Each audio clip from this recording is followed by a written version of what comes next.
I would like to have a reservation. Definitely, sir. Just My name is Ronnie Mondinido. Thank you, sir, Montenegro. May I know if you'd like to have reservation and what time would you like to make a reservation? For October 20, Sunday at 5 p.m. Will the reservation be under your name, sir? Yes, ma'am. Could you spell out your name and Mr. Montenegro? RONNIE MONDINIDO.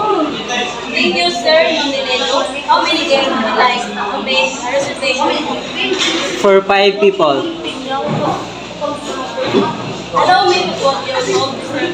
Montenegro, where I have the availability of your requested date and time. Okay, ma'am.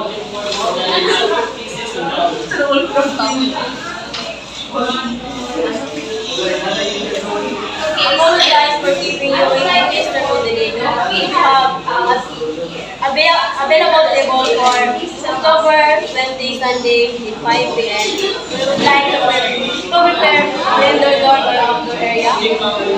For an outdoor area, ma'am. Perfect. May I request your phone number, Mr. 0946 241 6278. Thank you. May I ask you, is there any special event to be celebrated? For my father's 52nd birthday. Is there any special arrangement you'd like to prepare? Yes, ma'am. For small bouquet and birthday cake. Noted, Mr. Montenegro. I'm pleased to confirm your reservation at October 20 Sunday period, 5 people, outdoor area.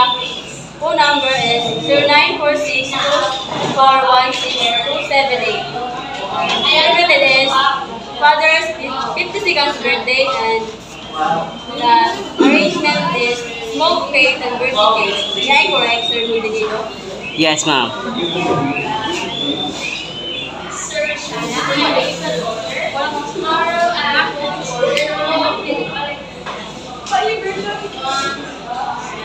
Mr. Montenegro is qualified and would like to have saving of 30 minutes holding time from the expected time arrival.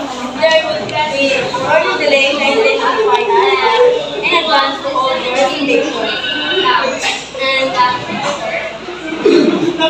Mr. Montenegro, please be informed we have dress code for all guests and men. Encourage smart casual regular shirt and golf shoes, and for women smart dress or nice top with skirts. Regarding maids or helpers who may allow waiting outside for safety and orderliness. When you come early as appreciation for your early arrival, we have a complimentary wine. Okay, ma'am. Thank you for calling me today.